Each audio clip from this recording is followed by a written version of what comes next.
Nós vamos discutir um pouco, né, como uma espécie de exercício, né, porque a gente falou muito de teoria, né, e, e como é apenas uma aula, não dá para a gente ler um texto literário para depois discutir, ver questões de hibridismo, questões de releitura, paródia, mímica, não dá para fazer isso tudo no final de aula, entende? Mas a gente pode pegar coisas assim da própria cultura, que são coisas rápidas, tipo uma música, não é? Ou um manifesto, como por exemplo de Oswald de Andrade, e discutir rapidamente determinados conceitos, conceitos chaves da teoria pós-colonial. Eu gostaria de saber se o Eliano continua presente aqui na aula, se ele sobreviveu até esse momento. Eliano, apareça aí, por favor. Tô aqui. Ah, tá, beleza. Olha, é o seguinte, eu tinha conversado antes com o Eliano, né? E ficou dele apresentar aí para a gente, do ponto de vista da composição, falar um pouco sobre a música de Chico Sainz, né? E Nação Zumbi, né? Aí eu coloquei como recomendação até aquele clipe Mangue Tal, né? E a gente vai discutir aí, na verdade, depois que o Eliano falar um pouco sobre Chico Sainz, a gente vai discutir a questão do hibridismo. Como que o hibridismo aparece na música de Chico Sainz? É isso. Né? Mas antes a gente precisa ter uma ideia de música. Eu não tenho formação aqui na música, eu sou daquele tipo que ouve música e acha assim, é legal, não é legal, entende? Eu não consigo dizer, mas tem um som aqui diferente, que foi adaptado, que misturou isso, que deu nisso, né? Então, o Eliano vai falar um pouco sobre essa música, né? Vamos dizer assim, essa composição. E aí depois a gente entra com a teoria. Bom, a gente vai tentar, né? Vamos lá, Eliano. A aula é Pronto, sua. mas não seria nem preciso, não é nem preciso a pessoa ter esse conhecimento técnico de música, porque eu tenho certeza que quando você parou para ouvir Chico Sainz e Nação Zumbi, você percebeu elementos da cultura pop, do rock and roll, a guitarra distorcida, do funk americano, É mas, forte. mas percebeu com certeza elementos também das culturas tradicionais é, bem presentes no Nordeste brasileiro, como é o caso do maracatu, do corpo de roda, né, dos instrumentos usados nos cultos de religião de matriz africana, como o candomblé, a umbanda. Percebeu? Todo mundo percebe isso porque é nítido. A arte desenvolvida por Chico Sainz, ela é uma espécie de amplificador, de exagero desse lugar que a gente tava, você falou o tempo todo aí, da cultura do outro e da cultura do colonizador, da cultura Chico Sainz, por exemplo, ele não começou já fazendo aquele som que a gente que o tornou famoso. Ele começou com uma banda de rock, como todo jovem que pretende ser músico no Brasil, ele começa montando uma banda de rock, cantando coisas que a mídia traz, a grande mídia traz para a gente, né? Foi assim que eu também comecei a fazer música, eu ouvindo o rock inglês, eu tinha uma influência de rock inglês. E um colega de trabalho, quando o Chico Sainz era apenas um Francisco, comentando lá sobre música, diz, você tem uma banda, aí eu tenho uma banda de rock. E você? Não, a minha banda é de samba reggae. E aí, opa, pois então eu quero ir lá no site da sua banda, vai ver como é isso e tal.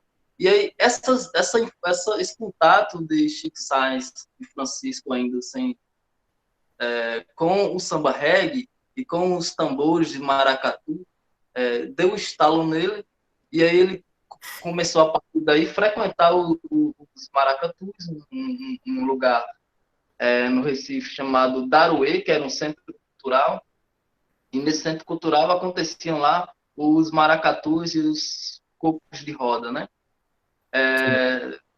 Então Francisco teve a ideia, o Chico, né, teve a ideia de cantar suas letras em cima daquelas batucadas e levou essa ideia para a sua banda de rock, a sua banda de rock chamada Lostal.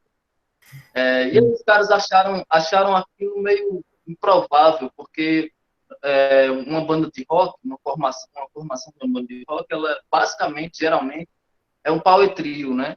É uma guitarra ligada a um amplificador, um contrabaixo e uma bateria. É assim, é o clássico, a formação clássica, por exemplo, de Rolling Stones, né? E aí era improvável meio que fazer essa música que a gente conhece do Chico Sainz hoje em dia com essa formação. Então, o que foi que aconteceu então?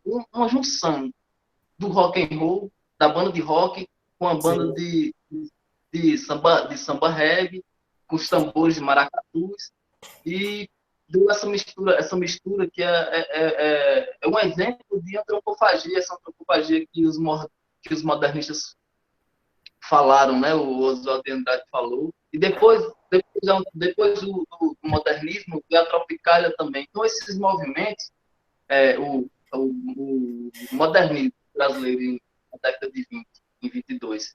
A Tropicália e o movimento Mangue Beat, que começa, interessante, que começa sem essa pretensão de ser movimento, e começa espontaneamente, porque a cultura é espontânea, a cultura, os caras não pensaram em fazer, não tiveram a pretensão de fazer um movimento, e aí foram atrás dos elementos e juntaram como se fosse uma coisa caricaturada, entendeu? Surge espontaneamente da intenção claro, a intenção de fazer de movimentar uma cultura, porque em Recife antes do movimento Mangue Beat, eu assisti algumas entrevistas dos artistas lá da época, e é o seguinte, a vida cultural era meio dicotômica. Tinha, ou você ia para o barzinho ouvir o cara tocando voz e violão, tentando fazer um som brasileiro, né? A MPB brasileira clássica, ou você ia para shows de rock, de metal, de punk, e o punk estava em ascensão. Ou era uma coisa ou outra, né? A vida cultural, né? Exatamente, era década de 90. Década de 90, o rock and roll brasileiro, o punk era muito forte. E em Recife também era assim. Ou você ia para MPB, ouvir o cara tocando violão lá, ou ia para o show de rock. Chico Sainz ia para as duas coisas. E ele frequentava os shows de funk, e quando eu falo funk, eu não estou falando do funk carioca, mas do funk americano, né? Os shows de funk, mas também ia para os maracatus, entendeu? E aí surge essa junção essas influências tradicionais nordestinas e essas influências do pop europeu e americano, surge o Chico Sainz e Nação Zumbi. E o próprio nome do Chico Sainz já é uma antropofagia, né? A gente tem o Chico, que vem do Francisco, e é o Chico que trabalha na construção civil, é o Chico que trabalha na feira, é o Chico que trabalha no mangue, catando caranguejo e tal. E o science, que é ciência, é um termo em inglês que remete à tecnologia, remete à globalização, por qual, entendeu? Vocês estão entendendo, né? E aí, Chico Sainz, a própria, a sua performance era a performance de Chico Sainz, de um Francisco influenciado pela tecnologia. O seu jeito de se vestir já remetia essa mescla de culturas. Muito bem. Então, eu acho que já... Você quer terminar? Tem mais Sim, uma? porque só para concluir. E aí, depois que Chico Sainz e a Nação Zumbi surge às voltas um monte de outra coisa. É como o hip hop, por exemplo. Fazer uma diferenciação aqui entre o rap e o hip hop. O rap é a música, tá? O rap é a música. O hip hop é a cultura toda que está em volta da música. O jeito de se vestir, o jeito de se comportar, o jeito de falar. E é isso. Essa comparação é só para explicar uma coisa. Surge o Chico Sainz e a Nação Zumbi e diversas outras bandas com a mesma proposta, e surge o movimento Mangue Beat. O beat é B-I-T. Depois a mídia foi que transformou o B-I-T. Quem é da tecnologia sabe o que é B-I-T, né? Enfim, eu não vou me tentar explicar. Diz que é batida, né? Não, a batida do Mangue Beat. O beat, quando a mídia transforma o beat, que é BIT, a princípio. Depois vira beat de batida, certo? E, praia. pois é, mas a princípio, originalmente, era BIT, que é uma coisa, é um termo lá da tecnologia. Depois a mídia interpreta como beat de batida. E aí, quando a partir em volta, ali as voltas do Chico Sainz Nação Zumbi, surge o movimento mangue. E aí rola até um manifesto, entre aspas, né? Porque não era para ser um manifesto, é um release de um festival que o pessoal está organizando. Sim. E aí esse manifesto, esse texto, esse release soa como um manifesto. E aí a mídia coloca manifesto Mangue Beat. Já com o beat de, exatamente. De BX. Batida, né? O mangue, né? O mangue. E o beat, que é a batida. Hoje a gente pode até. Tem até outras variedades a batida dos tambores de maracatu. Hoje em dia o beat é o beat tecnológico, né? Os DJs usam e tal. Sim. Vamos lá. Muito bem. Eu acho que a sua intervenção aí foi muito importante, porque deu uma ideia, você não só explicou mais ou menos os ritmos, né, que fazem parte, né, dessa inovação na composição, no ritmo, né, da música, como também até o desdobramento, né. Agora, a questão que como que o hibridismo participa dessa composição? Na acepção de Baba, se você começa a racionalizar as coisas e depois criar, então não é hibridismo. O hibridismo, ele acontece. Você pode, assim, descobrir algo, perceber algo. Não, mas ele vem antes, entende? Essa mistura, esse hibridismo vem antes. É como se fosse um caldeirão, né, de tendências, de culturas diversas, que vão ali se chocando, né? E até formar um elemento novo, totalmente que desloca a ideia dos elementos anteriores, porque eles são modificados, e produz uma coisa absolutamente nova. Então, a música de Chico Sainz é um exemplo que eu considero de hibridismo mesmo, de fato, né? É quando as culturas subalternas, as culturas da elite, todas as culturas, elas acabam convivendo no mesmo espaço, e essa convivência, vamos dizer assim, complicada, né? Essa convivência de choque, acaba fazendo com que, através desses choques, surja um terceiro elemento que acaba absorvendo partes dessas culturas binárias, dessas culturas que estão em trânsito, em deslocamento, né? E a composição do Chico Sainz é uma demonstração de que, nos espaços da colonialidade ou do pós-colonialismo, isso que aconteceu, acontece também em outros espaços da cultura em outros territórios, vamos dizer assim, né? Vamos pensar aí a questão da música caipira. Não estou falando da música sertaneja de hoje, não. Estou falando da música caipira, né? A questão da viola, né? A viola é um elemento que vem, um instrumento que vem da cultura portuguesa, né? Mas que ela é incorporada, né, vamos dizer assim, ao ritmo e à melancolia do indígena, né? E aí acaba surgindo um outro tipo de música, né, que era completamente diferente da música portuguesa, entende? Mas que mantém ali nela alguns dos traços, né? E o instrumento passa, inclusive, por uma espécie de modificação. Então, é importante a gente imaginar, isso que eu gostaria de frisar nessa aula, que o hibridismo nunca é uma proposta primeira.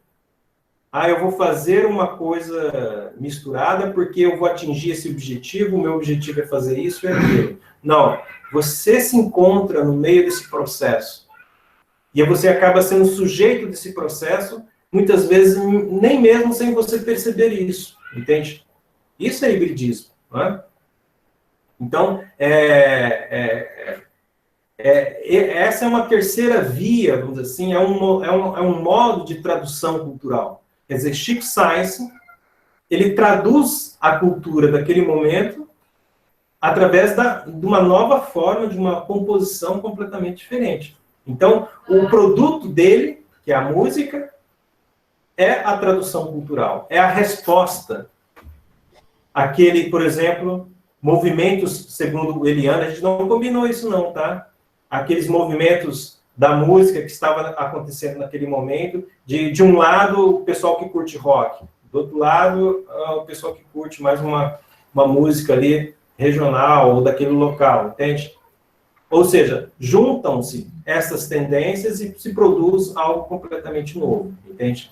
Mas a gente tem que tomar cuidado de atribuir os hibridismos a um determinado, ou cobrar royalties deles, a determinados movimentos culturais que se dizem hibridistas, né? Por exemplo, até na fala do Eliano, ele, de alguma maneira, vincula Chico Sainz à antropofagia, por exemplo. Será que a antropofagia, se existisse ou não, independentemente disso, surgiria um Chico Sainz? O que vocês imaginam? Provavelmente sim, não é? Independentemente de Oswald de Andrade, Chico Sainz teria existido, não é? Então, a gente tem essa coisa de passar o rodo, de cobrar royalties de determinados processos culturais que acontecem aqui e ali, a uma determinada tradição que, na verdade, não necessariamente existe uma ligação direta ali, entende? Pode até ser que exista um diálogo, né? Que a gente pode estabelecer, a gente pode criar, né, um diálogo, né? Mas não necessariamente por aí, certo? Alguém aí conseguiu ver outros elementos, não é, na música de Chico Sainz que gostaria de colocar, ou de repente tem uma outra leitura, né, desse processo de composição? Quem poderia falar alguma coisa? Tá tudo ok? Não, vamos lá, Carlos. Eu acho que é mais, talvez confirmando aí o que o Eliano falou, mas quando eu ouvi Chico Sainz pela primeira vez, e foi no comecinho logo, então a primeira coisa que me veio à mente é que alguém conseguiu fazer algo diferente do tropicalismo. Quando eu falo diferente, não é oposto, mas continuado e diferente. E incorporou novos sons que a gente ainda não praticava, né, digamos assim. Aí eu também ouvi na mesma época aquela cantora carioca lá, como é Rio 40 Graus, Cidade Maravilha, Purgatório da Beleza e do Caos, Fernando Abreu. E aí eu vi que os dois estão construindo ou reconstruindo essa mesma linha que saiu lá do Manifesto Antropófago. Não é que eles sejam devedores do Manifesto Antropófago, mas eles são resultado daquilo que Oswald de Andrade plantou, né? E aí, quando a Tropicália chegou, fez reverência a Oswald de Andrade. Quando a poesia concreta chegou, fez reverência a Oswald de Andrade. Quando esse movimento Mangue Beat e tal, faz referência a Oswald de Andrade. Então, eu acho que a figura de Oswald de Andrade ela é importantíssima nesse cenário da pós-modernidade hoje. Porque talvez ele tenha querido fazer uma brincadeira, ou aquele próprio do pastiche do modernismo, e terminou criando aquilo que nós assumiríamos depois como a máquina de fermentar a cultura brasileira. Essa aí a opinião do Carlos. Alguém mais quer comentar alguma coisa? Bom, o importante, eu acho que, só para finalizar essa questão da gente ouvir a composição de Chico Science e refletir um pouco e fazer uma comparação com a teoria pós-colonial e, sobretudo, com o hibridismo, é importante lembrar que o hibridismo não é necessariamente a defesa de uma ideologia política. Isso é importantíssimo. O hibridismo é um processo cultural. E nesse processo cultural de negociação é que essa cultura, esse resultado, pode ser apropriado por uma ideologia X ou Y. Está entendendo, Gildemar? Quer dizer, a cultura ela é independente, é um processo. Mas só que a ideologia que pode se apropriar dela, num certo sentido ou em outro. Pode não querer ver, ou pode utilizar como símbolo de uma determinada posição ideológica. Entende? Então, acho que essas questões, eu acho que essa questão do hibridismo é algo que deve ficar bastante claro para a gente, de repente, não querer forçar determinadas produções culturais, querer forçar a entrar num mecanismo ideológico ou, de repente, desprezar porque a ideologia X tomou isso como símbolo, entende? Ou que é isso ou aquilo, entende?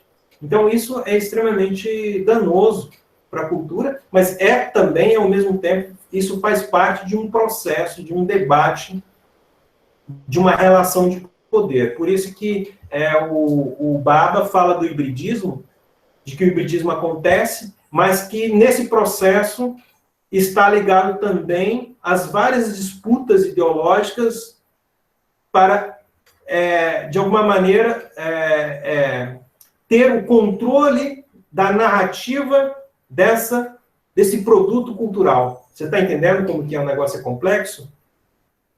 Ou seja, eu posso utilizar, portanto, o aspecto da música de Chico Science para criticar, por exemplo, o Estado, criticar a ideologia de direita, e criticar isso, criticar aquilo, mas a música, o produto cultural, não quer necessariamente dizer que é para você fazer isso, entende? Mas eu posso me apropriar disso para fazer uma crítica, né, ideológica.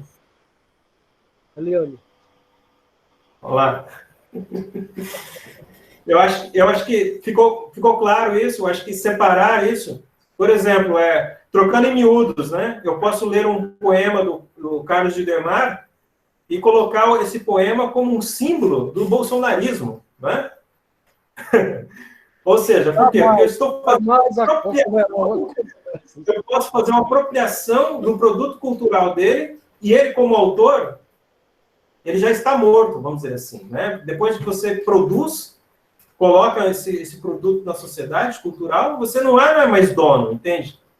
Então, de repente, uma música pode, de repente, de um sujeito que é machista, pode se tornar um símbolo, né, dos gays, por exemplo. Isso pode acontecer, né? Um filme, de repente, que foi feito de uma determinada maneira, pode ser lido de outra. Assim, uma obra literária, assim, o texto do Gildemar, né, de repente, pode virar aí uma fonte do bolsonarismo. Né? Eu sei que ele vai ficar contrariado com isso, mas isso pode acontecer. Os Titãs, eles não, Arnaldo Antunes não gostou, hein? Então, é justamente isso, desvincular o processo cultural de determinadas amarras ideológicas. Tanto que amarras que você considera progressistas, benéficas, quanto aquelas que você considera retrógradas, né?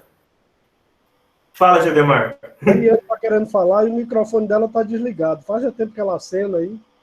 Liga o microfone, Eliane.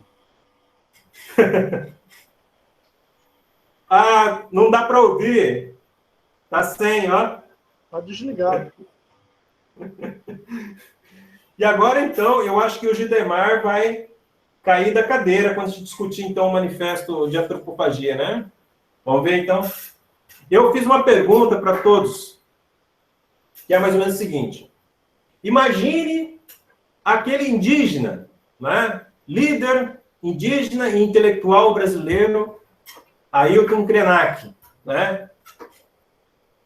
Se a gente desse o Manifesto Antropofágico de Oswald de Andrade para ele ler, e depois a gente pedisse uma opinião para ele que é indígena, o que vocês imaginam o que ele poderia dizer? Isso aí é uma pergunta que eu faço para todos, e aí eu gostaria de ouvir aí pelo menos umas 2 ou 3, né, respostas, né? Quem refletiu sobre isso? Talvez ele visse com o mesmo espanto que o branco vê. É o branco escolarizado pela escola branca que não tenha a ideia do Oswald de Andrade. Só que ele talvez compreendesse melhor do que o branco. Então, na opinião do Gildemar, há uma espécie de reconhecimento do texto de Oswald de Andrade como um texto que possa, de alguma maneira, dizer a identidade do indígena. Qual outra pessoa leu e que poderia dizer? A Eliane parece que quer falar, mas está sem voz hoje, né? Não, não é possível, né? A Eliane... Sebastião? Oi, diga. Não, é sobre isso. Eu penso que o Ailton, ele tem uma visão tão crítica, assim, um posicionamento tão franco, tão, assim, preparado, politizado, poderíamos dizer, que, de repente, ele concordasse ou ampliasse, Sim, talvez, o manifesto, né, de Oswald de Andrade, especialmente porque é um texto muito híbrido também, né? Ele tem muito de história, ele tem muito de literário, ele tem muito de ciência, ele tem muito de muita coisa, né? Durante o próprio manifesto, ele vai fazendo essas apropriações, esse processo mesmo da antropofagia, né? Assim, pelo menos observando como o Ailton escreve, como ele se posiciona, eu acho que ele ampliaria essas discussões que foram propostas, né, que foram provocadas por Oswald na época do manifesto. Sim, sim. Ok. Vamos ver se a gente tem mais alguém que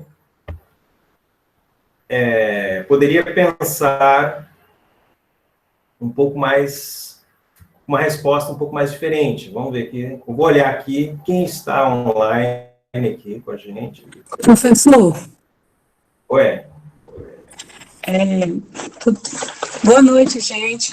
Boa noite. Assim, pelo pouco que eu li, né, do que o Krenak escreve, eu acho que o Krenak, eu já discordo da Cancise, eu acho que ele não concordaria com o manifesto por inteiro, porque o Krenak, ele pensa, né, assim, a forma como ele coloca o seu posicionamento é uma forma interligada, conectada inteiramente à natureza. Né? Então, o Krenak, como o que o manifesto do Oswald vai pressupor que a gente pode comer, né? Seria mais ou menos isso, comer a cultura e comer a cultura do outro, só aquilo que foi extremamente necessário, né? Porque a gente teria que, de certa forma, olhar mais para a nossa cultura, trabalhar mais a nossa cultura. Já o líder indígena, ele não vai pensar nesse devorar nada que vem do outro, né? Nem mesmo para só pegar o que é extremamente necessário, porque ele vai olhar diretamente para a natureza. A natureza, ele vê a árvore como sua, né, como uma parte de si, né? Ele vê a árvore como ele bem coloca em um dos seus livros, né? O rio é como um avô, né? Então, nós não precisaríamos de nada do outro, né? Nós já temos tudo, porque nós temos a natureza, só teríamos que valorizá-la e lidar com ela com humanização. Muito bem. Olha, nós temos aí visões diferentes sobre como o Krenak leria o manifesto antropofágico, certo? Cássio. Carlos, vai dizer alguma coisa ou não? Eu queria dizer, quando o Krenak fala naquela entrevista, ele fala isso que a Cássia falou aí, mas essa é a visão do índio, é a visão originária do índio. Qualquer índio vai pensar o seu mundo assim. Mas como ele está convivendo conosco, né, que não somos índios, a visão dele com relação a nós pode ser diferente. E um dos fatos que ele também antropologiza é a nossa cultura. Ele está inserido na nossa cultura. Ele não foi para lá como índio, ele foi para lá como vestido de branco, calçado de branco, com aliança no dedo. Portanto, ele foi, se ele não é católico, ele casou, ou então usa o símbolo do casamento, entendeu? Então, isso é uma antropofagia. Ele foi colocado pelos brancos. Ele usa elementos do branco, ou da cultura branca, ou da cultura europeia, né? E assimilando isso aí. Ele faz parte dessa cultura. Ele aceita essa cultura. Então, ele aceita por submissão, mas por antropofagia. Então, a antropofagia não é do modo como a gente lê. É como ela ocorre nas sutilezas. Era só isso. Certo. E a Eliane, vai dizer alguma coisa? Parece que o seu microfone agora está ok.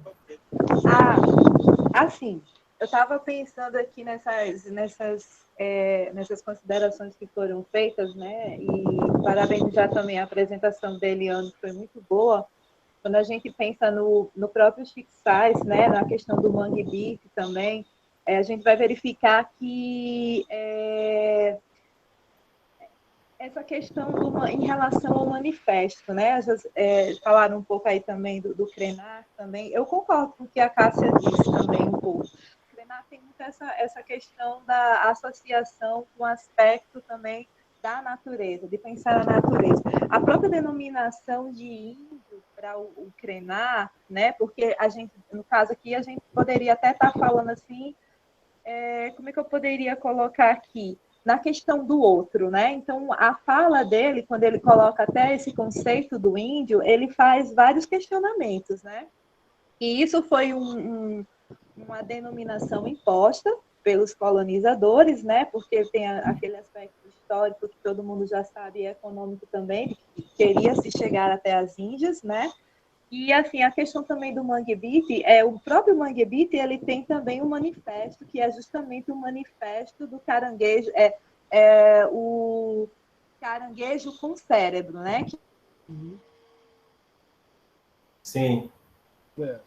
Agora a sua imagem congelou. A última coisa que eu peguei foi do caranguejo com cérebro, né? Bom, eu acho que agora a gente pode avançar um pouquinho mais, não é? Quando a gente pega a música do Chico Sainz, como a Eliane ela retomou essa questão, é importante pensar também na lama, não é? A lama, quando você coloca as coisas na lama, você coloca um brinquedo, você coloca uma pilha velha, você coloca uma série de coisas na lama tudo se mistura e tudo perde o seu valor, entre aspas, original, sabe? E você já não tem mais uma relação vertical na lama, mas sim uma relação horizontal. A lama seria o que a gente poderia dizer como um rizoma de Gilles Deleuze e Guattari, né? Na lama, as coisas perdem a sua raiz, perdem a sua natureza anterior. e elas passam a ficar misturadas, sujeitos e coisas e objetos, né? Então, o Chico Science, ele se sente um pouco esse sujeito da lama, esse sujeito que é bicho, esse sujeito que é humano, esse sujeito que é coisa, esse sujeito misturado, entende? E aí, esse sujeito, né, que ele coloca como símbolo, né, como a Eliane colocou do caranguejo, é que vai se manifestar, né? Então, aí que nós temos, né, um exemplo claro do hibridismo, né, de que fala o Baba, né, onde todas essas forças, elas perdem aquela hierarquização anterior e perdem aqueles valores e se misturam e acabam produzindo uma coisa absolutamente inédita, diferente, né, que a gente vai chamar de diferença cultural, né? Agora nós vamos para o manifesto do Krenak, o manifesto, na verdade, do manifesto do Oswald de Andrade, né? É importante lembrar que o manifesto de Oswald de Andrade, ele já é uma réplica a outras visões anteriores sobre a literatura brasileira. Então, ele está dialogando com uma tradição brasileira, né? Aonde que está essa tradição brasileira? Começa lá com o José de Alencar, né? Com a ideia do bom selvagem, com o índio, né?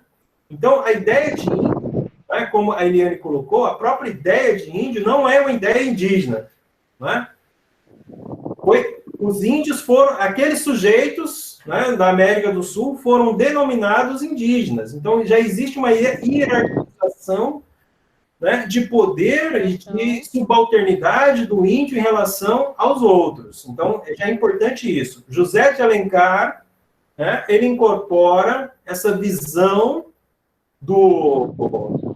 europeia do índio, né, e ele vai trabalhar esse discurso do indígena, né, a partir da sua posição social, né, que ele exerce na sociedade. Então, o José de Alencar é um sujeito que ele é uma espécie de porta-voz da colonialidade.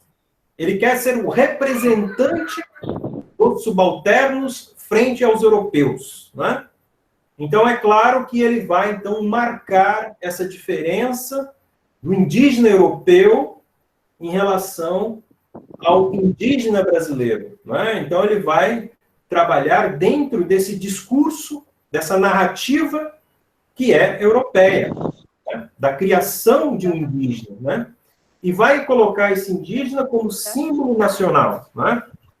Então, aí depois, Oswald de Andrade, ele vai reverter essa ideia do bom selvagem e vai criar o mal selvagem, que é a ideia da antropofagia, do canibalismo. Mas a ideia dos canibais, pense aí, quem foi que disse que os índios são canibais? Os próprios indígenas criaram uma narrativa falando que agora eles são maus e que comem pessoas, etc. Não.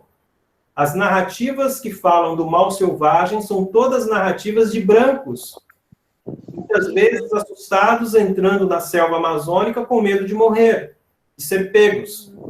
Eram invasores, não é? Então, se por um lado nós tínhamos uma narrativa inventada do índio bom como símbolo de nacionalidade da tradição europeia, que foi, de alguma maneira, relida por José de Alencar, né? E aí José de Alencar vai fazer uma pesquisa, inclusive, para incorporar termos e assuntos da cultura indígena, né, na sua literatura, né? Em Oswald de Andrade, ele vai ter um repúdio dessa ideia de um índio bonzinho, né? Mas de um índio canibal, que come, e que ele vai transformar isso numa metáfora cultural de que vai estender essa ideia de indígena, essa ideia indígena entre aspas, né, para a ideia de antropofagia. Do ponto de vista da teoria pós-colonial, aonde que está o problema nisso? A questão é que, tanto em José de Alencar quanto em Oswald de Andrade, a narrativa sobre o indígena não foi perspectivada do ponto de vista indígena. Então, só aí nós temos o elemento fundamental para a gente poder questionar não só o texto de Alencar, como também o texto de Oswald de Andrade, quando ele faz os usos, né, da ideia de indígena no seu manifesto de antropofagia. Olha, vamos imaginar uma maneira de entender melhor, seria mais ou menos o seguinte, né? Quer ver aqui? Vamos imaginar que o índio fixado e coisificado, né, como o bom selvagem no começo, e depois como o mal selvagem, inclusive Haroldo de Campos vai reforçar essa ideia num artigo chamado Da Razão Antropofágica, defendendo Oswald de Andrade, essa visão de Oswald de Andrade, né, garantem uma ideia de nação na qual os indígenas não participam. É o mesmo que você organizar uma festa, né, com um tema indígena, mas não convidar nenhum indígena para ir à festa, para não receber, para depois criticar a decoração indígena que você fez. Seria mais ou menos isso, não é? E eu acho que, inclusive, o Krenak poderia dizer a mesma coisa, de que onde que é que o ponto de vista do indígena, né, ou dos povos indígenas, ou das nações indígenas, estão nesse discurso de que fala sobre os indígenas. Né? Os indígenas não estão sendo representados, né, na sua perspectiva, mas sim na perspectiva do outro, tanto na posição europeia quanto na posição brasileira. Vamos só imaginar quem foi Oswald de Andrade. Oswald de Andrade, ele é um cara que passou a maior parte da vida em São Paulo. O pai dele era dono praticamente da Avenida Paulista inteira, né? Todo o bairro chamado Cerqueira César era propriedade do pai dele. A mãe dele era extremamente religiosa. E ele, né, na sua biografia, que eu li, inclusive fiz trabalho sobre Oswald de Andrade, ele nunca foi numa aldeia indígena, nunca teve preocupação com isso, mas sim vivia na Europa, né, se associou com Tarsila do Amaral e vivia na Europa. E aí, um outro dado muito interessante, né, sobre a sociedade da época paulista é de que as famílias endinheiradas de São Paulo, né, os novos ricos de São Paulo, eram os italianos. E eles estavam investindo absurdamente na cultura. Porque eles não queriam ser mais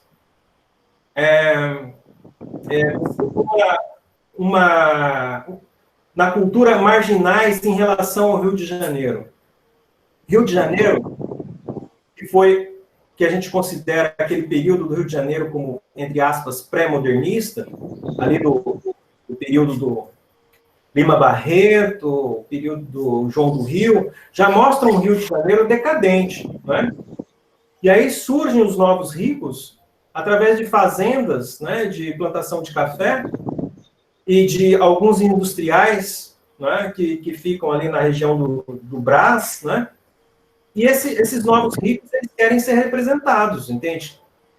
Então, quer dizer, toda a ideia de modernismo no Brasil foi uma ideia para colocar São Paulo como uma espécie de porta-voz da cultura nacional e uma maneira de obscurecer, né, vamos dizer assim, toda a literatura e a cultura produzida até então, de um período em que o Rio de Janeiro era hegemônico. Então, toda a ideia do modernismo é ser hegemônico no Brasil, é falar sobre os outros, pelos outros, entre aspas. Então, é um absurdo, por exemplo, o que o Oswald de Andrade faz com o Manifesto de Antropofagia. Não é? Ele não conhece o Brasil, não conhece os indígenas, e ele faz uma espécie de recompilação de outros manifestos europeus, como o cubismo, o dadaísmo, o surrealismo, a partir dos modelos europeus, para fazer o seu manifesto. Então, por isso que é importante a gente pensar isso, porque a elite brasileira, cultural, né, mais progressista, ela cria uma cultura de que fala, onde poderia falar um negro e um indígena, mas só que ela não chama esses sujeitos para participar efetivamente. Então, paralelamente ao projeto de Oswald de Andrade, muita coisa já estava acontecendo. Por exemplo, depois, por volta já de 1970, surge um grupo, né, que vai fazer uma publicação chamada Cadernos Negros. Aí vão surgir alguns poetas negros e que vai, de alguma maneira, produzir uma literatura porque eles não se sentem representados na literatura dita nacional, canônica, entende? Eles não se veem lá, a perspectiva deles não está lá. Assim como a perspectiva do indígena também não está na literatura brasileira, né? Ela sempre foi contada pelos outros, né? E é interessante pensar isso, porque a própria elite brasileira, dita mais progressista e às vezes até de esquerda, ela nunca se preocupou de fato com os negros e com os indígenas, mas sim com o Estado, com o poder, né? Ela ama tanto quanto o Estado, quanto a direita ama o Estado, entende? E aí cria-se uma imagem de povo no qual esse povo, de fato, não existe, não é? Então, o próprio Oswald de Andrade, pelas metamorfoses que ele tem, fica bastante claro isso, não é? No começo, ele era um cara que tinha um sentimento de inferioridade em relação ao europeu tão grande, né, que ele começa fazendo literatura, que a gente chama de trilogia do exílio, no qual ele tenta diluir as tendências brasileiras, literárias do pré-modernismo, já com algumas tendências europeias. Aí depois, quando ele vai para a Europa, ele abandona todo esse projeto, né, e vai ser modernista, não é? E aí você percebe que o modernismo, na verdade, com uma espécie de sentimento de inferioridade em relação ao europeu e um sentimento de superioridade em relação aos outros brasileiros. Ou seja, em relação aos europeus, eu os como, eu os copio, entendeu? Eu faço um outro manifesto, mas só que em relação ao negro ou indígena, eu falo por eles. Eu não incorporo eles. Eu não como indígenas, entende? De fato, entende? Eu não como os negros. Eu só como o europeu, entende? É mais ou menos assim. É um canibalismo seletivo. Vocês estão me entendendo? Canibalismo seletivo. Ele olha para a cultura indígena, porque está lá, ele poderia ir lá, poderia conversar, poderia pegar as narrativas indígenas, poderia pegar a perspectiva indígena. Não, ele pega a perspectiva europeia, e aí, dentro da perspectiva europeia, ele cria essa ideia de canibalismo, no qual ele só quer comer o europeu, mas não quer comer o indígena, o negro. Ele não quer, de fato, compartilhar essa cultura que está em todo canto. Como diz até o Gildomar, né? Toda a sociedade brasileira já é praticamente mestiça, então você poderia encontrar todos esses elementos aí, entende? Então, é uma literatura que ela explora o ponto de vista do indígena. Eu acho que, no final das contas, se o Krenak lesse o Manifesto Antropofágico de Oswald de Andrade, ele diria o seguinte: a primeira coisa é poder. Quando ele propõe o capitalismo, ele propõe uma relação de poder, no qual ele quer sobressair. O indígena não quer saber disso. Entende? O indígena, ele respeita você da maneira que você é, desde que você respeite, né, o meu jeito de ser. Ou seja, existe uma coisa que o Manifesto Antropofágico quebra e usa a imagem do indígena que foi massacrado, que ele vive lá na Amazônia, num território com muito custo, conseguiram demarcar, para usá-lo para criar uma imagem que nem é deles, que foi feita por um europeu. Vocês estão me entendendo? Sim. E, Sebastião, Então, me perdoe, na hora que eu estava falando, eu tive um problema aqui técnico. Mas, assim, é justamente sim. isso que você estava colocando, assim, sabe? E essas características que são lançadas pelo texto, né, na questão da transculturação, do hibridismo, dessa marginalização e dessa hierarquização, eu acho que elas estão todas presentes dentro do manifesto, da forma como você tão bem falou.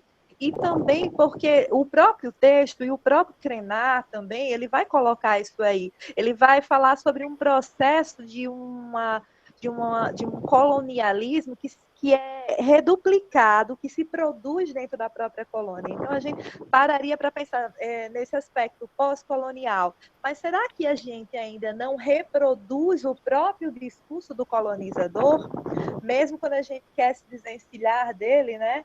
E o Krenar sempre vai falando sobre isso, que na atualidade a gente também, de repente, reproduziria também esse discurso do colonialismo de diversas formas, né? No ambiente étnico, no ambiente de gênero, no ambiente político, de várias formas, né? Então, como eu tinha colocado, essa questão do índio é sempre batida por ele. Ele diz, alguém chegou e nos chamou de índio, mas nós não somos índios, né? Então, ele sempre rebate essa questão desse conceito de indígena. E em relação também à parte do manifesto que eu estava falando do Mangue Beat, é que justamente essa questão do próprio, a associação ao manifesto também, mas só que numa forma também cultural, de resgate também dos aspectos da própria Recife, mas também na denúncia da cidade, trabalhando tudo aqui, essas questões que estão aqui estão muito correlacionadas, né? Então, foram muito bem colocadas, porque a gente verifica também que essa questão do Mangue Beat tem esse aspecto também com a natureza, mas tem um aspecto também de denúncia, tem um aspecto também de trabalhar a cor local da cidade. Exatamente. O hibridismo, ele coloca as coisas e os seres no mesmo patamar, numa mesma horizontalidade, entende? Então, não há hierarquias, não é? Vamos dizer assim, não é? Vamos lá, o Gilberto quer falar, vamos lá. Bom, eu acho muito fácil eu olhar para trás e fazer uma análise de Gregório de Matos. Afinal de contas, eu tenho todo um cabedal de teórico de conhecimentos que 4 séculos depois me fazem olhar para ele com outro olhar. Então, olhar para José de Alencar e dizer que ele não fez isso, não fez aquilo, porque ele de repente integrava tal, uma classe, a elite, tudo, isso é notório, né? Mas, dentro daquele momento de conflito que ele vivia, de que lado ele ficou, né? E outra coisa, ele foi um cara que, além de ter sido transgressor, ele viveu um momento político e um momento cultural do Brasil. Oswaldo de Andrade, logo depois, também vivenciou, foi um elo de transição. Assim como José de Alencar foi um, Oswaldo de Andrade foi outro. Se Oswaldo de Andrade não tivesse trazido as novidades da Europa, provavelmente o nosso modernismo teria demorado mais uns 10 a 20 anos. Foi ele o contato direto, ele, o Amaral e aquele outro lá de nome estrangeiro, como é? Faz tempo que eu não trabalho com Brasileira 4, então eu estou meio dos nomes. Bom, mas na hora H, ele trouxe isso, mas ele não trouxe apenas as ideias. Ele disse, não, eu vou fazer essa antropofagia, eu vou comer o europeu. E por que não comer o branco e por que não comer o negro? Porque talvez não fosse momento de fazer isso naquele instante.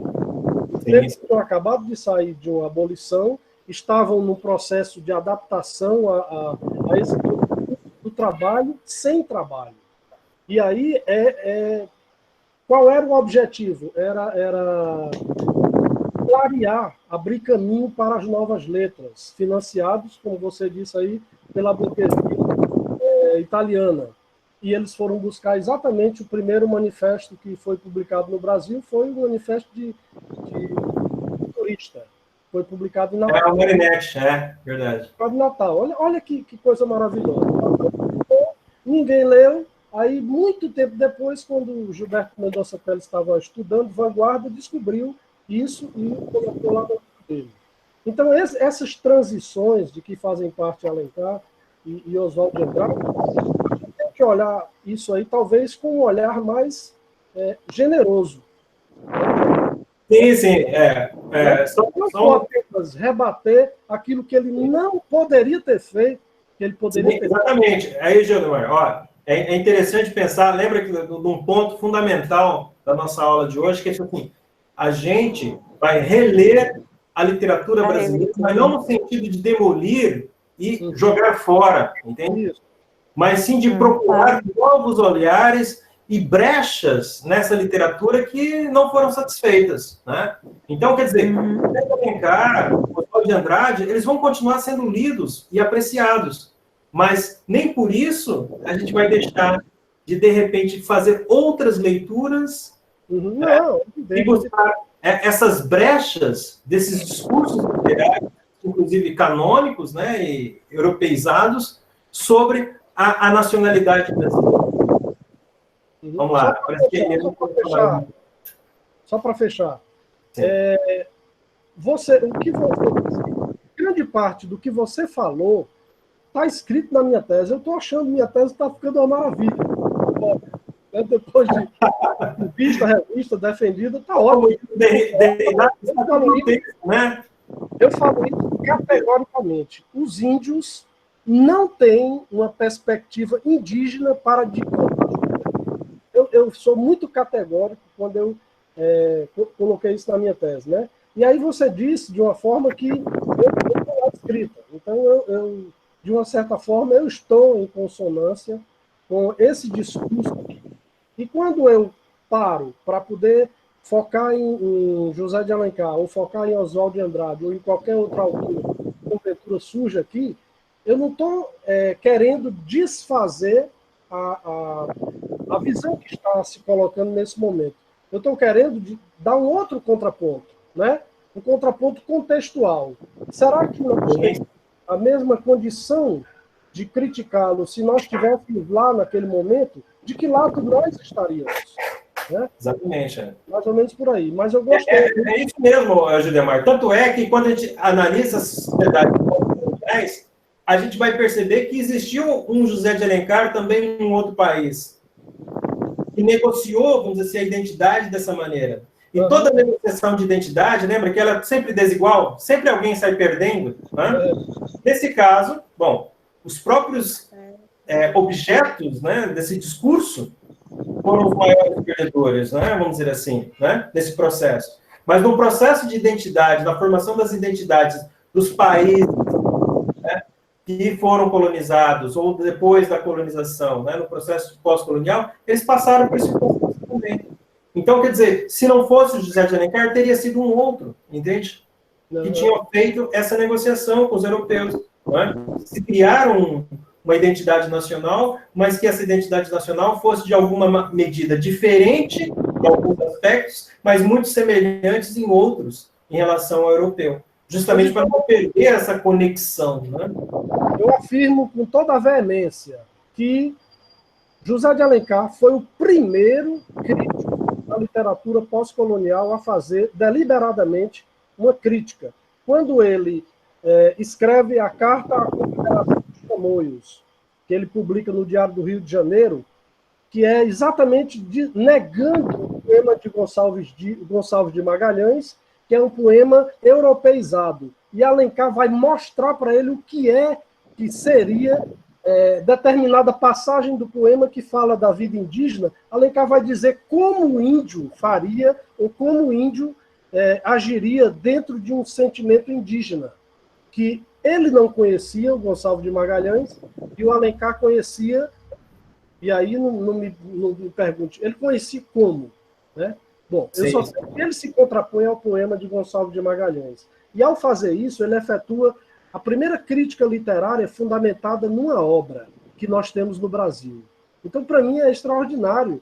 É porque a gente não conhece, mas se a gente... a Carta à Confederação dos Tamoios, né, seria, sim, uma coisa extraordinária para se trabalhar. Entendeu?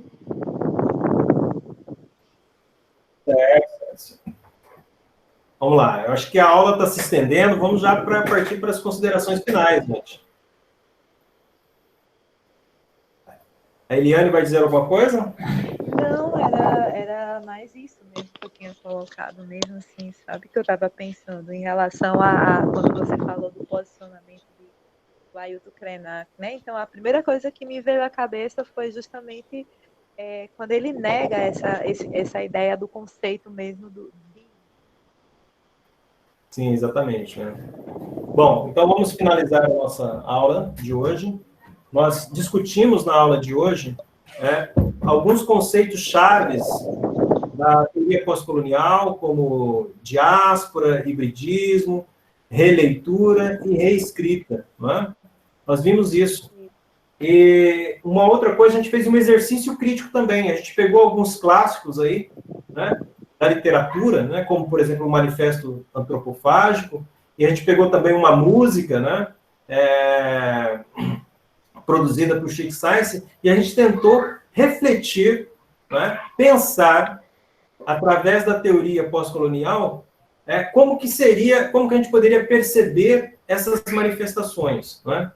E é curioso que as manifestações ditas mais oficiais, mais híbridas, né, colocadas no discurso oficial canônico da literatura, é uma das mais problemáticas. O Manifesto de Antropofagia, de Oswald de Andrade, ele é muito problemático, entende?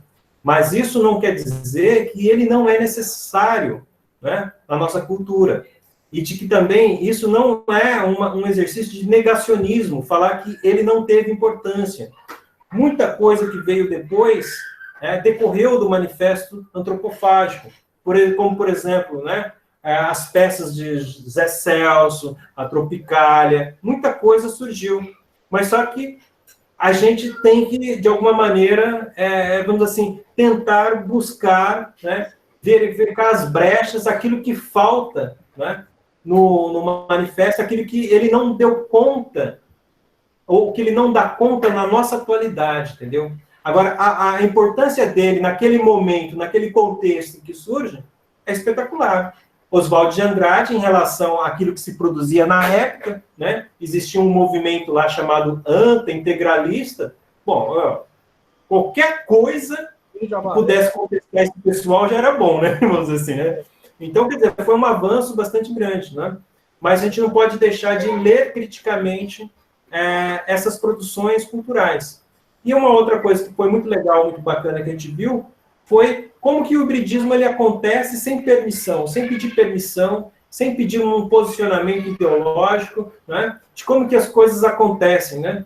Essa negociação, muitas vezes, é o próprio processo, né? O próprio contexto pós-colonial, ele produz, né, uma resposta cultural, né? Então, é muito legal ver esses fenômenos da cultura acontecendo de maneira espontânea, sem necessariamente você estabelecer um protocolo para que isso aconteça, né?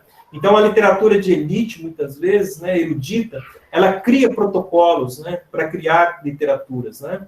E, ao passo, não, que essa produção mais espontânea, tipo Chico Science, ela é uma espécie de bomba atômica cultural, né, que acontece, e não teve hora marcada para isso acontecer, nem nada, entende? Isso pode acontecer em Recife, pode acontecer numa cidade lá no Rio Grande do Sul, pode acontecer em qualquer ambiente onde possa ter esses elementos necessários para fazer esse processo que a gente chama de hibridismo, né? Eu acho que isso aí, é uma coisa, um elemento que devia ficar bastante claro para todos nós, certo?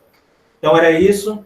Agradeço a presença de vocês. São 12 pessoas que conseguiram ficar até o final, depois de 3 horas de conversa. Então, agradeço a presença de todos vocês, tá? Obrigadão. Né? Tchau, Confísia, bom. Gildemar também, né? Eliana e todos os outros que participaram, direto ou indiretamente, ok? Valeu, obrigadão. Indo embora, valeu. Obrigada, boa noite.